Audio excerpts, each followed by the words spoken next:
Untuk selanjutnya kita masuk ke yang pertama atau poin A, yaitu terkait deskripsi data dan tabel.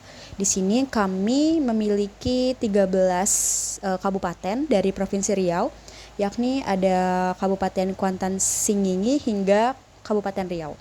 Untuk tabel ketiga ada tabel IPM tahun 2024 atau yang kita sebut dengan variabel Y, yakni datanya itu untuk kabupaten pertama, Kabupaten Kuantan Singingi adalah 72,33 hingga seterusnya di Kabupaten Riau dengan IPM 74,79. Selanjutnya di sini adalah jumlah SMP yang ada di kabupaten, di masing-masing kabupaten, yakni Kuantan Singingi itu dengan 80 jumlah SMP hingga di Riau itu ada 1.309 jumlah SMP. Selanjutnya adalah tabel jumlah siswa, yaitu di Kuantan Singingi sebanyak 12.386 siswa hingga di Kabupaten Riau itu ada 269.138. Selanjutnya adalah tabel jumlah guru, yakni Kuantan Singingi dengan jumlah guru 1.497 hingga di Kabupaten Riau ada 21.916. Selanjutnya kita masuk ke tabel seterusnya, yakni kita menghitung jumlah proporsi yang kita dapatkan dari jumlah siswa dibagi jumlah guru, yang menghasilkan jumlah rasio, yang menghasilkan tabel rasio, yakni di Kabupaten Kuantan Singingi dengan jumlah siswa 12.384 dan jumlah guru 1.497 dibagi mendapatkan jumlah rasio sebesar 8,27 dan seterusnya hingga 12,28. Oke, selanjutnya kita akan melanjutkan tabel yang tadi, yaitu untuk tabel pertama tentunya kita menulis nomor 1 sampai 13, yaitu jumlah kabupaten yang kita pilih.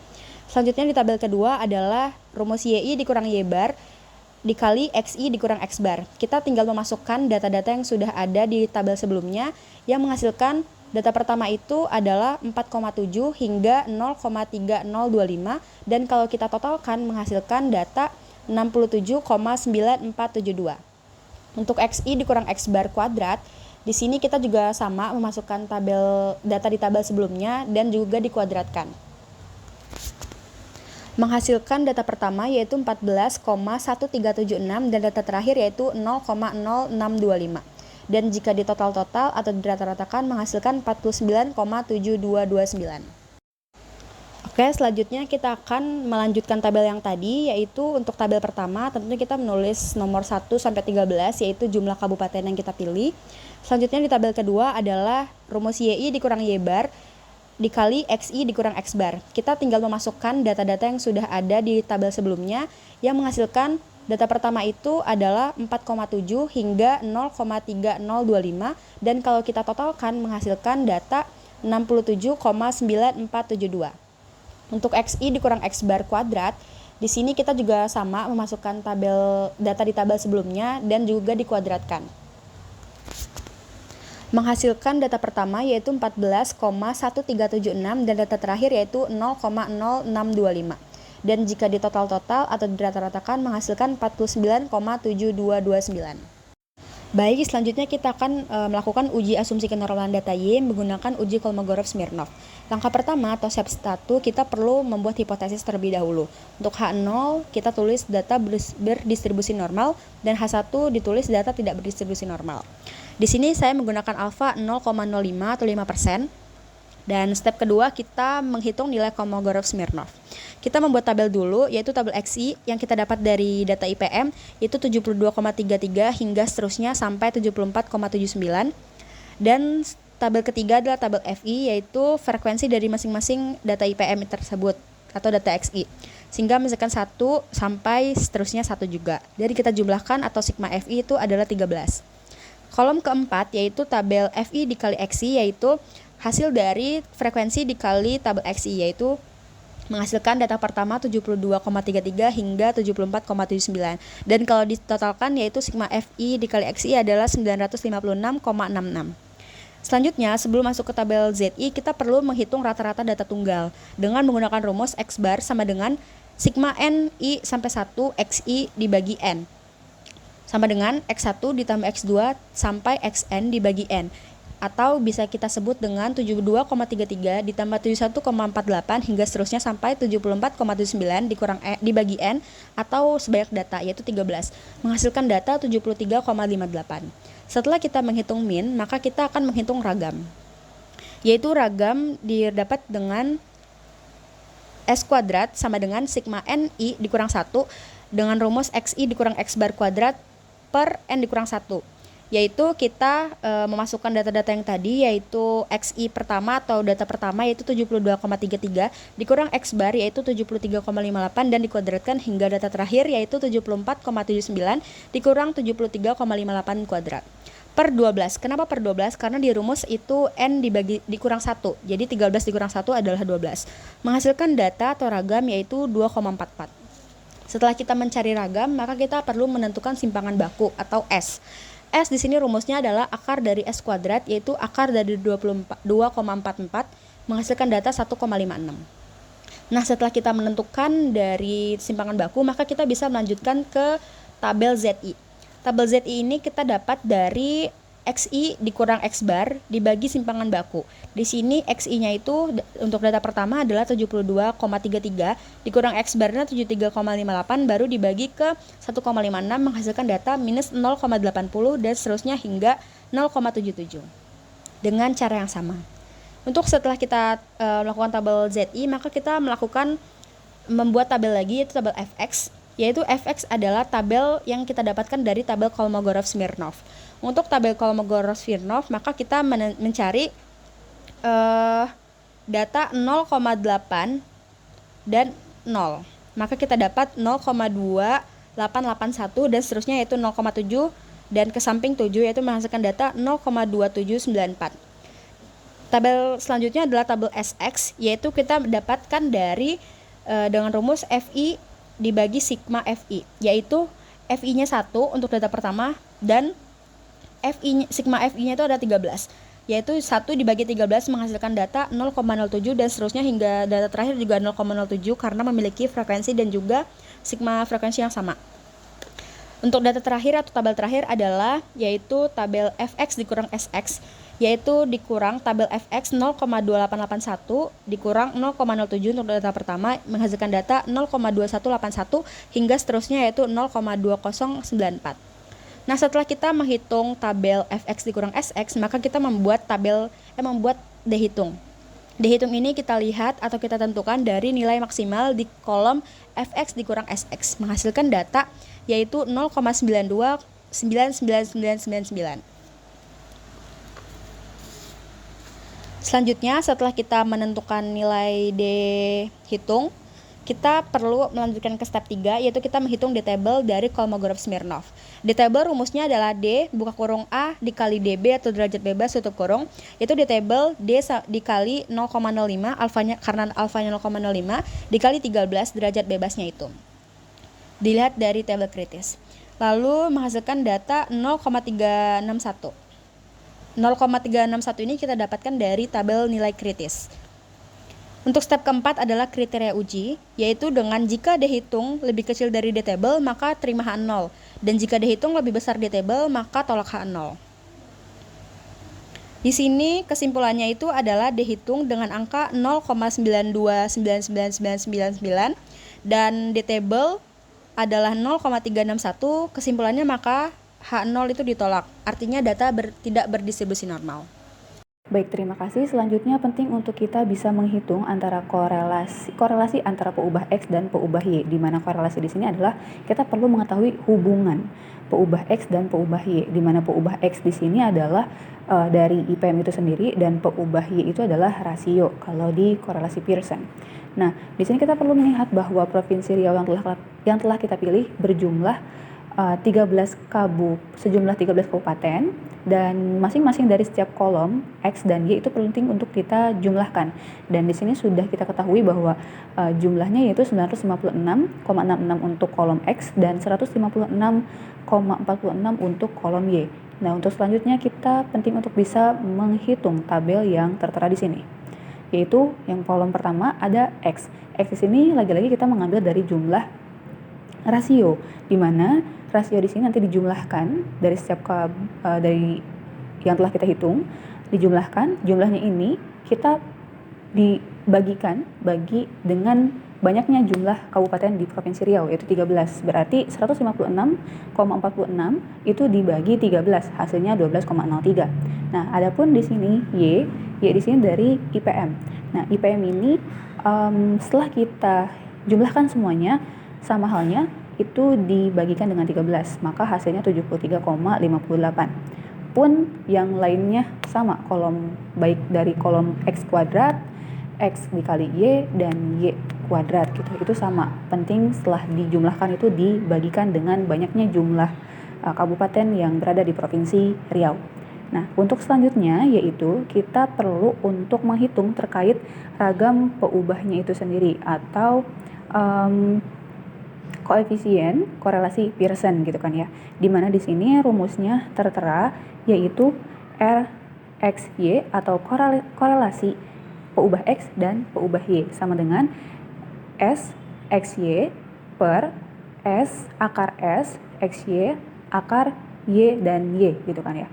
Nah, S XY ini adalah ragam peubah antara X dan Y, pun dari S ini adalah ragam peubah X dan Y di sini adalah peubah Y gitu kan ya. Adapun rumusnya yaitu sigma NI sama dengan 1 dan XI YI dikurangi sigma NI dan IXI sigma NI. Nah, untuk tahap selanjutnya yaitu kita penting untuk bisa menghitung koefisien korelasi Pearson. Kebetulan kita kan menggunakan Pearson. Nah, di sini ada ragam peubah dan juga korelasinya ya. Ini ada korelasi yang kurang ditambahkan di Excel-nya. Nah, untuk korelasinya itu rumusnya RXY ya, yang telah kita ketahui, atau korelasi antara variabel X dan Y gitu kan ya. Dan ragam peubahnya yaitu X S XY per akar S XY per akar Y dan Y. Nah, untuk cara pengerjaannya yaitu RXY sama dengan 890,891 dikurangi dalam kurung, maaf ini dikurangi ya, ada kesalahan sepertinya, 12,03. 12,03 ini dari mana? Dari hasil XI dan Y, hasil dari XI gitu kan ya. Nah, seperti yang udah kita ketahui bahwa XI itu kan tadi 12,03 ya. Nah, untuk 73 lalu kita dikalikan dengan 73,98. Nah, untuk 73,98 itu hasil dari X bar itu sendiri per 13. 13 ini hasil dari banyaknya jumlah kabupaten di Provinsi Riau. Nah, setelah itu kita perlu menghitung terlebih dahulu 890,891 dikurangi hasil dari perkalian 12,03 dan 73,58. Nah, setelah itu kita bagikan gitu. Dibagikan hasil dari pengurangan ini sama 13 dan hasilnya adalah 820,8012. Nah, itu sudah. Dan yang selanjutnya yaitu kita bergeser ke akar. Nah, untuk akarnya di sini adalah terdapat 148,67 dikurangi dalam kurung 12,03 per 13. Nah, di sini kita perlu menghitung terlebih dahulu yang pembagiannya nih, gitu kan. Nah, untuk pembagiannya adalah 12,03 dibagi 13 itu berapa? Sama dengan 0,92 kan ya. Nah, 0,92 ini dicari akarnya berapa gitu kan. Akarnya itu sama dengan 147,75. Nah, setelah itu akar dari 147,75 itu diketahui 12,155. Pun yang selanjutnya, yang akar yang sebelahnya itu ada 5.428,991 dikurangi 73,58 per 13. Nah, di sini kita kan telah diketahui ya hasil dari pembagian 73 dan 0,58 sama 13 itu sama dengan 5,66. Nah, akarnya itu adalah 5.423,331. Dan akar dari 5.000 ini hasilnya 73,6 Nah, adapun yang hasil dari 12,155 dikalikan dengan hasil akar dari 73,643, yaitu hasilnya 895,130. Nah, selanjutnya kita perlu membagikan antara nilai 822,8012 yang telah kita ketahui dari nilai RXY atau korelasi peubah X dan Y dibagi dengan nilai yang telah kita kalikan dari kedua akar, yaitu 895,130 dan hasilnya adalah 0,919. Jadi untuk korelasi Pearson hasilnya 0,919. Terima kasih. Selanjutnya yaitu terkait grafik. Tapi sebelum itu, kenapa sih alasan kita perlu mengetahui terkait grafiknya itu sendiri? Nah, jadi alasan kita untuk mengetahui grafik itu karena penting untuk kita bisa agar bisa memvisualisasikan terkait hubungan linear antara peubah X dan peubah Y. Nah, selain itu juga kita bisa mengetahui nih antara nilai-nilai atau hubungan yang tidak terikat, maaf.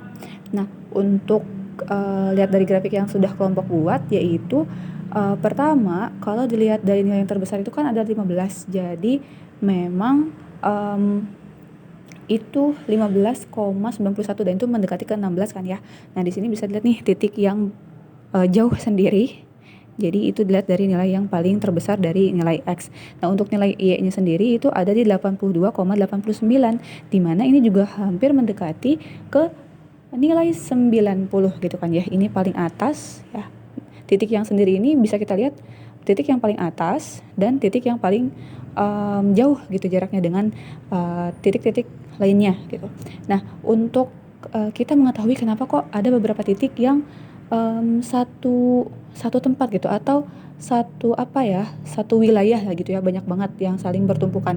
Karena kita perlu tahu bahwa di nilai X ini tidak sedikit nilainya itu dari 10 sampai 15. Itu banyak sekali. Seperti nilai 11, angka 11, 11,79, 11,73 dan sebagainya sampai yang paling besar itu 15. Jadi memang terlihat titik di sini adalah menempati tempat yang begitu banyak ditempati di angka 12 untuk yang variabel X-nya. Begitupun yang variabel Y-nya. Nah, Y-nya di sini adalah di mana banyaknya angka yang memang kebanyakan itu dari angka 70 ke atas ya, banyak sekali. Nah, jadi kenapa kalau misalkan teman-teman bertanya bahwa titiknya itu banyak di angka 70 ke atas atau 60 ke atas, ya karena memang data dari nilai Y atau IPM-nya sendiri itu banyaknya adalah dari angka 74, 71 bahkan ke atas. Seperti itu, teman-teman. Makanya terlihat seperti tertumpuk ya titik-titiknya, tapi memang ada alasannya itu sendiri berdasarkan dari data Y dan nilai X. Terima kasih. Pada tabel kedua itu diisi dengan Y IPM dan pada tabel ketiga itu diisi dengan 57,22 tambah 1,36 dikali 8,27 sama dengan 68,46. Pada tabel keempat yaitu diisi dari hasil Y duga I dikurangi Y bar. Untuk Y duga I itu 68,46 dikurangi 73,56 menghasilkan 26,21 dan jumlah keseluruhan tabel keempat yaitu 1,5216. Dan pada tabel kedua itu diisi dari YI dikurangi Y duga I dikuadratkan. Untuk YI 72,33 dikurangi 68,46 menghasilkan dikuadratkan dan menghasilkan 14,97 dan jumlah keseluruhan tabel 2 adalah 151,261. Serta pada tabel ketiga itu diisi dari YI dikurangi Y bar dikuadratkan. Untuk YI 72,33 dikurangi 73,56 58 dikuadratkan dan menghasilkan 1,5625 dan jumlah keseluruhan tabel ketiga adalah 13,6. Sekian. Baik, selanjutnya saya akan membahas tentang pembuatan model linier Y sama dengan B tambah BX menggambarkan hubungan linier antara dua variabel di mana Y adalah variabel dependen dan X adalah variabel independen. Tujuan utama pembuatan model ini adalah untuk memahami dan memprediksi bagaimana perubahan pada variabel independen X mempengaruhi variabel dependen Y. Untuk menghitung pembuatan model linier itu, pertama-tama kita menginput data X rasio pada tabel 1, yaitu dari jumlah siswa dibagi jumlah guru, dan untuk tabel 2, Y itu IPM. Dan pada perhitungan, X kali Y pada tabel 3 dari data pertama, yaitu 8,27 dikali 72,33 dan hasilnya 598,16 dan hasil dari jumlah seluruh data X kali Y adalah 11,581,5915. Pada perhitungan X kuadrat pada tabel 4 diperoleh dari X rasio dikuadratkan dan menghasilkan 1,932,8157 dari hasil seluruh data X dikuadratkan. Kita perlu mencari rata-rata. Caranya adalah yang pertama, X rata-rata sama dengan sigma X dibagi N sama dengan 156,46 dibagi 13 menghasilkan 12,03 dan Y bar sama dengan sigma Y dibagi N sama dengan 956,66 dibagi 13 sama dengan 73,58. Untuk SS XY sama dengan sigma XY dikurangi sigma X dikali XY. Untuk SS XY sama dengan sigma XY dikurangi sigma X dikali sigma Y dibagi N sama dengan 11,581,5915 dikurangi 156,46 dikali 956,66 dibagi 13 menghasilkan 67,8205. Untuk SS XY XX sama dengan sigma X kuadrat dikurangi sigma X kuadrat dibagi 6 sama dengan 1,932,8157 dikurangi 1883,0562 menghasilkan 49,7595. Untuk B sama dengan SS XY dibagi SS XX sama dengan 67,8205 dibagi 4 9,7595 menghasilkan 1,36. Beta 0 sama dengan Y bar dikurangi B1 X bar sama dengan 73,58 dikurangi 1,36 dikali 12,03 sama dengan 373,58 kurangi 16,36 menghasilkan 52,22. Untuk Y duga I sama dengan beta 0 ditambah B1 XI sama dengan 52,22 ditambah 1,36. Selanjutnya dari uji F. Sebelum kita menentukan uji F, kita menentukan analisis regresi interpretasi dulu. Yang pertama ada I ini N, XI ini ada rasio, Y ini IPM, Y kuadrat ini IPM dikuadratkan, X, Y ini rasio dikali IPM. Yang pertama ada X-nya itu 8,27. 8,27 dikali 72,33 itu menghasilkan 598,17. Y kuadrat ini 72,33 dikuadratkan menghasilkan 5231,63, itu saya bulatkan ya. Selanjutnya itu dijumlahkan semua, dibuatkan sampai 13 kali dari semuanya. X ini berjumlah 156,46, sedangkan Y ini 956,66, Y kuadrat 70576,88, X Y ini 11581,69. Dan tabel ANOVA-nya yang dibuat dari sumber keragamannya ada regresi, error residual, derajat bebasnya itu ada 1 dan N-2, jumlah kuadratnya SSR, sedangkan error residual ini SSE. Rata-rata jumlah kuadratnya MSR dan MSE. Totalnya N-1 untuk derajat bebas, jumlah kuadratnya SST. Sehingga statistik ujinya ini atau F, MSR per MSE. Selanjutnya ada SST. SST ini sama dengan sigma NI sama dengan 1, Y kuadrat I min sigma NI sama dengan 1 Y kuadrat per N.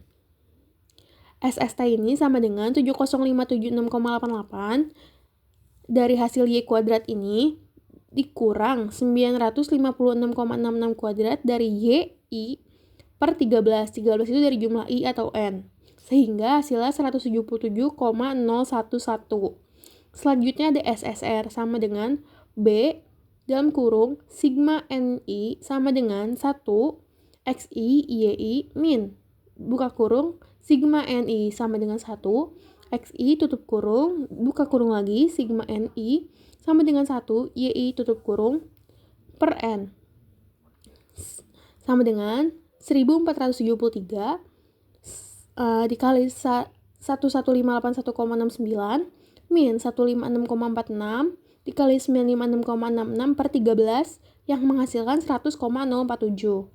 Selanjutnya ada SSE sama dengan SST min SSR sama dengan 177,011 min 100,047 yang menghasilkan 76,964 sama dengan selanjutnya ada MSR sama dengan SSR min 1 100,047 dibagi 1 hasilnya tetap sama menjadi 100,047. Selanjutnya ada MSE sama dengan SSE per N-2 sama dengan 76,964 per 13 min 2 yang menghasilkan 6,997. Selanjutnya ada uji F. Uji F ini MSR per MSE sama dengan 100,047 per 6997 yang menghasilkan 14,229. Sehingga statistik ujinya adalah 14,229. Dan selanjutnya ada tabel ANOVA. Sumber keragamannya regresi, derajat bebasnya 1, jumlah kuadratnya 100,047, rata-rata jumlah kuadratnya 100,047. Error atau residualnya 13 min 2 sama dengan 11, jumlah kuadratnya 76,964, rata-rata jumlah kuadratnya 6,997. Totalnya 13 min 1 sama dengan 12, jumlah kuadratnya 177,011, hingga statistik ujinya adalah 14,229. Baik, selanjutnya saya akan menjelaskan tentang uji T regresi linier atau uji koefisien regresi. Uji T atau tes T adalah salah satu tes statistik yang dipergunakan untuk menguji kebenaran atau kepalsuan hipotesis yang menyatakan bahwa di antara dua buah rata-rata sampel yang diambil secara random dari populasi yang sama, tidak terdapat perbedaan yang signifikan menurut Sujono 2010. Uji T pada dasarnya menunjukkan seberapa besar pengaruh suatu variabel independen atau X secara individual terhadap variabel dependen atau Y. Uji regresi T digunakan untuk menguji apakah kemiringan beta dari garis regresi populasi sama dengan 0. Berdasarkan pengujian tersebut, kita dapat memutuskan apakah X merupakan prediktor atau linier yang berguna bagi Y. Selanjutnya kita masuk ke dalam pengujiannya. Dengan hipotesis H0 banding beta 1 sama dengan 0, artinya rasio tidak mempengaruhi IPM. H1 banding beta 1 tidak sama dengan 0, artinya rasio mempengaruhi IPM. IPM itu sendiri adalah hasil dari jumlah siswa dibagi jumlah guru per kabupaten. Dengan statistik uji melalui rumus T hitung sama dengan B1 per simpang B1, simpangan B1 dengan rumus akar dari sigma NI sama dengan 1, YI dikurangi Y duga I dikuadratkan per N dikurang 2, sigma NI sama dengan 1, XI dikurang X bar kuadrat, maka hasilnya sebesar akar dari 151,2611 per 13 dikurang 2 dikali 49,7229, maka hasilnya sebesar 0,51. Maka T hitung sama dengan besar B1 sama dengan 1,36 dan simpangan B1 sama dengan 0,51 dibagi sama dengan mendapatkan hasilnya 2,66. Kemudian untuk T table dengan notasi T alfa per 2, N dikurang K sama dengan T sama dengan 0,05 dibagi 2, 13 dikurang 1 mendapatkan T table sama dengan 2,178. B1 itu adalah koefisien regresi dari rasio atau nilai yang didapat dari model regresi. Nilai T tabel dicari berdasarkan derajat kebebasan dan taraf signifikan atau alfa. Derajat kebebasan dihitung sebagai N dikurang K, di mana N adalah jumlah datanya, yaitu ada 13. Dan K adalah jumlah variabel bebas. Dalam uji ini, K sama dengan 1, karena hanya ada satu variabel bebas, yaitu rasio, sehingga derajat kebebasannya 13 dikurang 1 sama dengan 12. Taraf signifikan umumnya 0,05 atau 5%. Maka pengambilan keputusannya, karena nilai T hitung lebih besar daripada T tabel, di mana 2,66 lebih besar daripada 2,178, maka tolak K0, artinya rasio mempengaruhi IPM.